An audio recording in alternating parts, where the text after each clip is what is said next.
up, guys? Justin here for Team Shenanigans, back again with a new deck profile. And today I'm not going to be doing one of my decks. I'm going to be doing a deck profile of Christie's new Oracle deck. So, as you know, they had gotten some more support and everything. It's still nowhere near digging itself out of the hole that Bushiroad's put Oracles in. But it's still a, it surprised me on just how it can actually keep up. Of course, like top tier decks like Gear Chronicle and stuff like that, it's going to have a harder time with. And the question is, can you hit enough triggers and plus enough to keep going? So it can still games away, you know, just with crits, like how Vanguard does, how Vanguard's made, and draw a lot of cards and apply pressure columns now.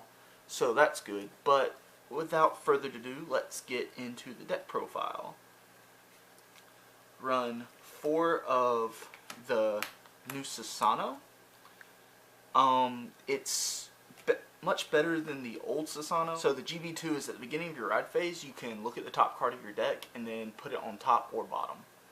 And then if you have a face-up Amaterasu or I don't even know how to pronounce the other girl, face up of this thing, you can soul charge 1.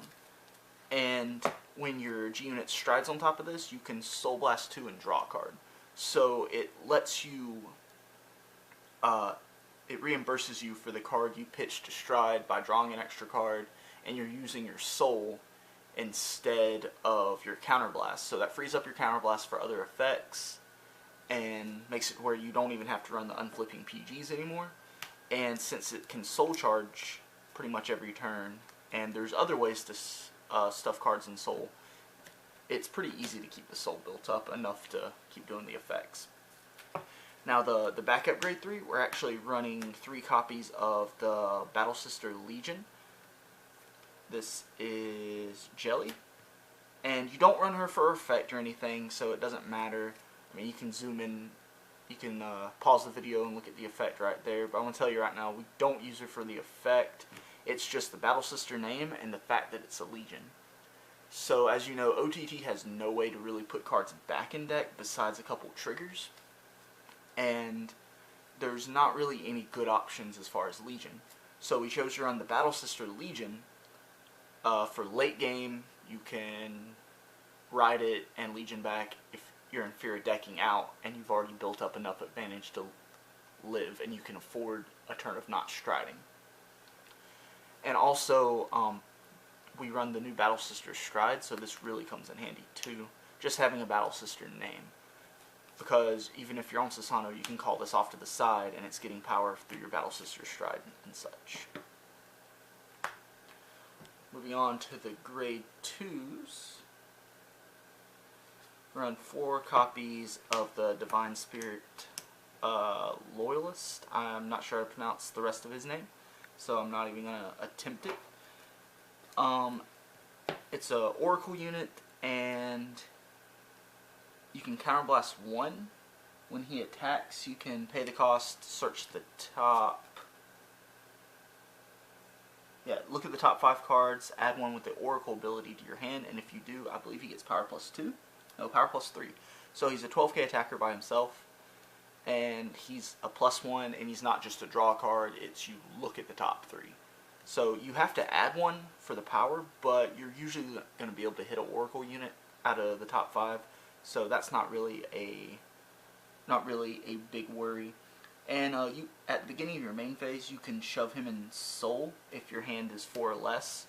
So if you're not at Oracle and you have him on the field, you can go ahead and shove him in the Soul and draw a card, and that can put you in the Oracle range while giving you more Soul too for your effects.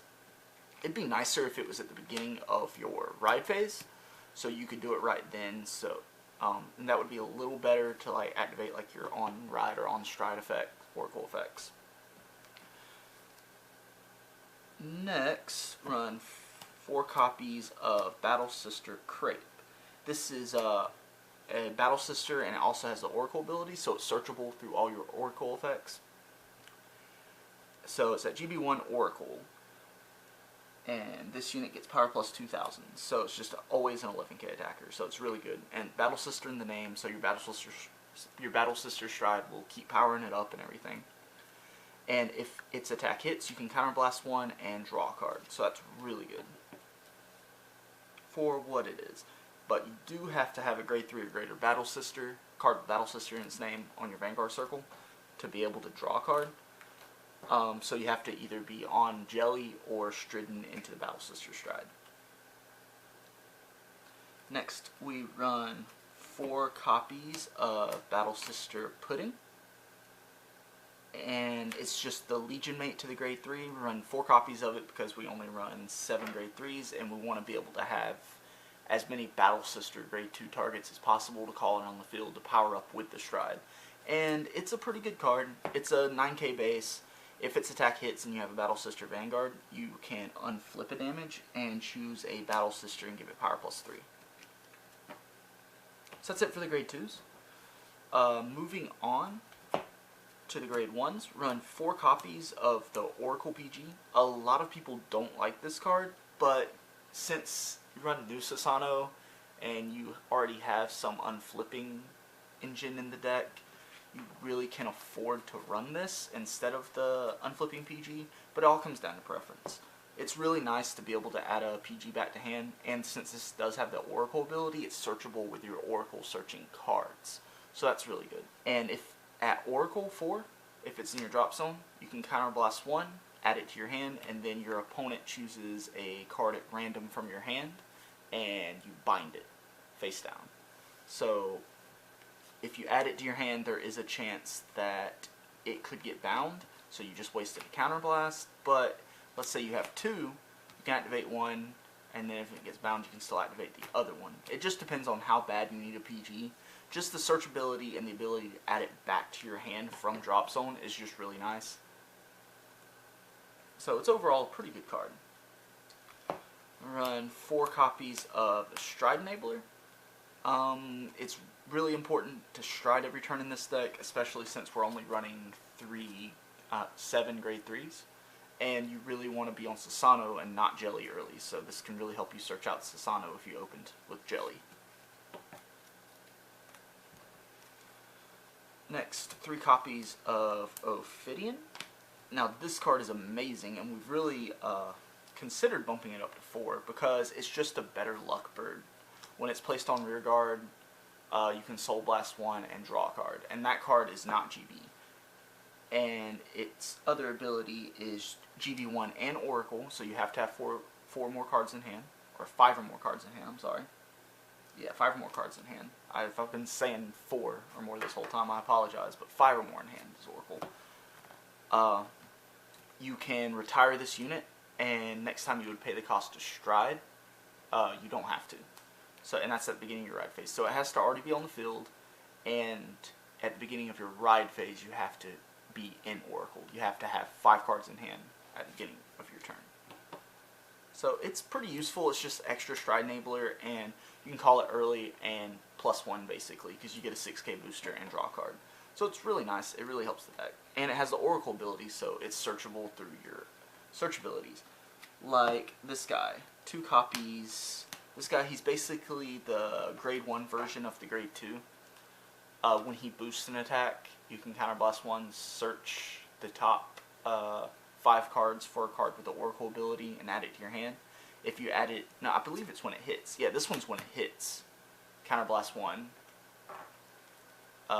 Search the top 5 cards for a card with the Oracle ability, and add it to your hand. If you added a card to your hand, this card automatically goes to Soul. So it's not as good as the grade 1, because the attack has to hit, and then it goes to Soul, so it's not a +1. But it really helps the deck anyway, because it can help search out your PGs or any pieces you may need, a grade 3. And it's not a GB skill either. And it goes to Soul to fuel your Soul for Ophidians and Susanoos. Which actually, there's 3 of that. My bad. Next, onto the triggers. Run 4 copies of the best heal in OTT, Lajun's Magus. Of course, there's the other heal that does the same thing, but it was a promo, so it's harder to get. Just becomes a 6k booster when it boosts an attack. And then it goes back to deck at the end of turn, and you shuffle your deck. Okay, now we run 4 copies of Battle Sister Muffin. Now, staying with the whole putting triggers back in the deck, this is your crit that basically does the same thing as Lodgins, but it's better. So, because it countercharges you, and just it goes back to the deck and gives something power. You have to, its effect is a rearguard skill, of course, and you have to have a Battle Sister Vanguard. So when you stride in your Battle Sister Stride, or if you're just stuck on Jelly at any point, you just call this thing, you put it on deck, give something power +3. It's the unit you put the power on. When it attacks, you countercharge 2. So this is your big countercharging engine, and just a way of putting cards back. You are technically negging one, but you're giving, in the process, you're giving something power, you're putting a trigger back in deck, and you're countercharging 2. So it's still really good, because you're just drawing so many cards. You're going to be drawing into your triggers, and any triggers you can put back really helps your chance of constantly hitting them. Run 4 more crits, run 4 Psychic Bird, put it in Soul, and draw a card. So it really helps your Soul, and it's a pretty reprinted foil version, and it's really nice. And foil triggers are nice. Coming from a Shadow Paladin player, foil triggers are nice.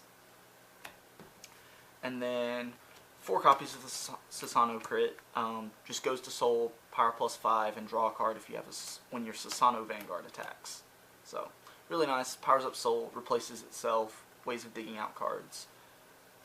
And then 1 copy of the new starter, just good in general. When a card with the Oracle ability is placed on Vanguard Circle, you can, Counterblast 1, put this into Soul and draw a card. So it's pretty nice. And its Oracle ability is you can put this in Soul and countercharge 1. So if you don't have any counterblasts and you're an Oracle, just push this in Soul, countercharge 1, and now you have a counterblast to work with for the turn. You can get a PG back at the end of turn or something. So it's pretty nice.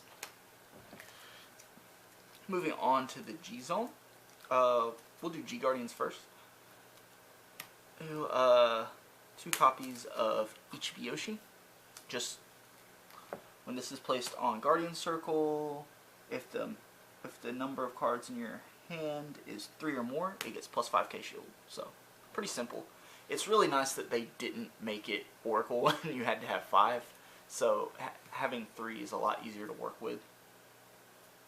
And then 2 copies of Amaterasu. This G-Guard is really good. When it's placed on Guardian Circle, if the amount of cards in your hand is 4 or more, so they're still not restricting you to Oracle, you get shield +10k. So it's really good. And when it's placed on Guardian Circle, you can Soul Charge 1, look at the top card of your deck, and put it on top or bottom. So that's really nice. Very, very good G-Guardian. Moving on to the strides. The first stride you'll normally be going into is the, Dragon Destroyer. I almost said Dragon Slayer. Kumo Susanoo? Yeah. This guy's okay. He's a persona flipper, so when you stride into him, you unflip a copy, and he gets the on-hit ability for the turn. If he hits, look at the top 2 cards, add 1 to hand, put the other one at the bottom.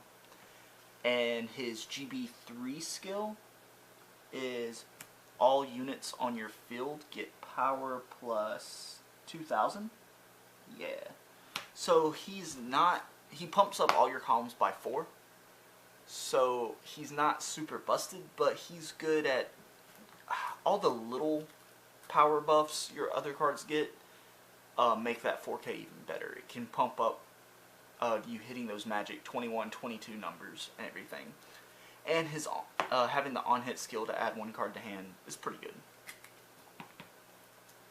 And next, run 4 copies of the Battle Sister Stride. This is a really good card, and definitely I love the direction that this card kind of shows that Bushiroad is thinking about taking OTT in, and they need to stay on this route. To activate her skill, you unflip anything in your G-Zone, so you can use her 4 times if you need to. You just unflip anything. Whenever one of your Battle Sisters attack hits, you can counterblast 1 and draw a card. That's pretty decent.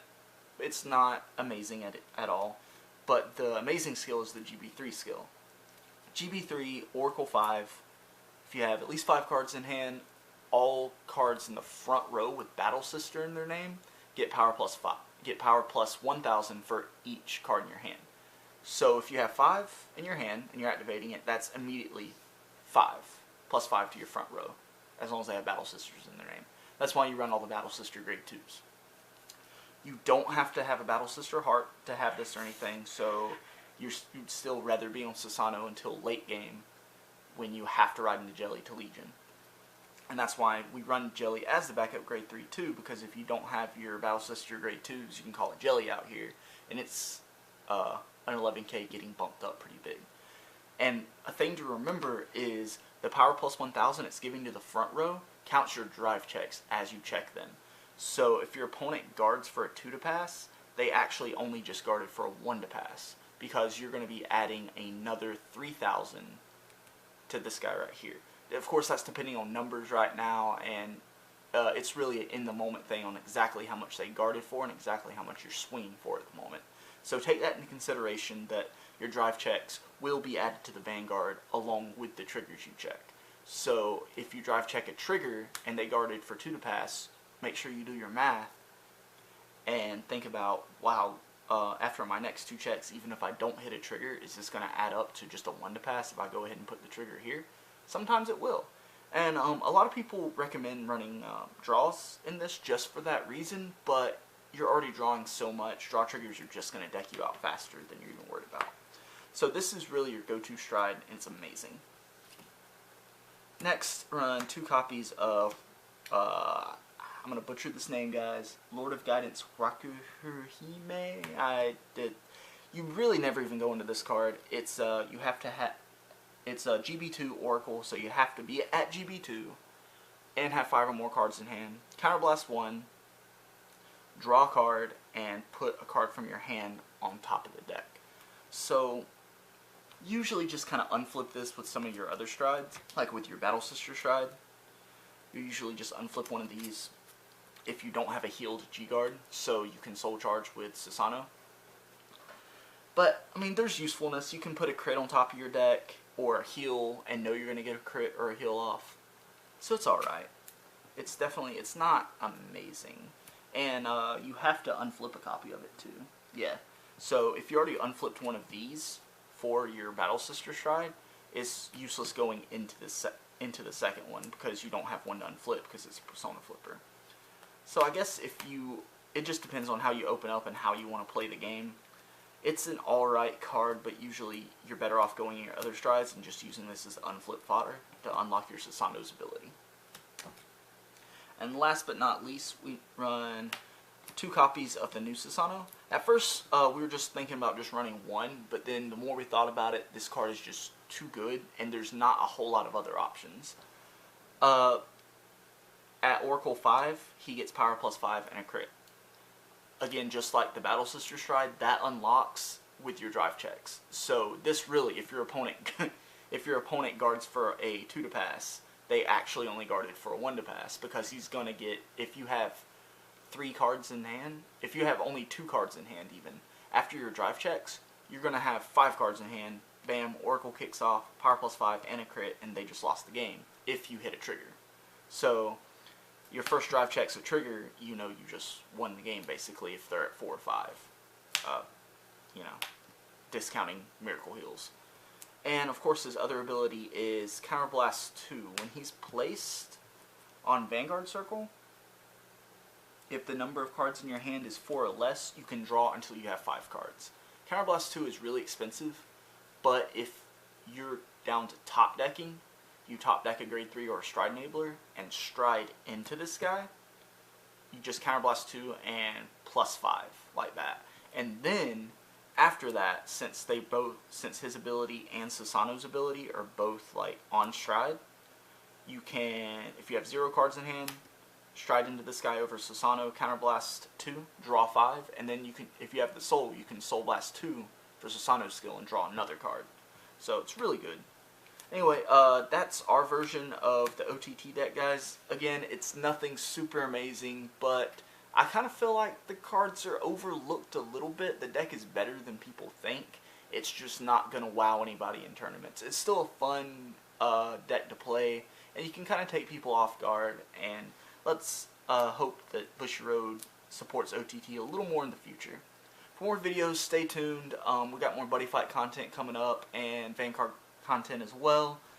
Some more card fights and deck profiles. Remember to like this video if you enjoyed it, and subscribe if you haven't, and stay tuned, guys. Thanks for watching.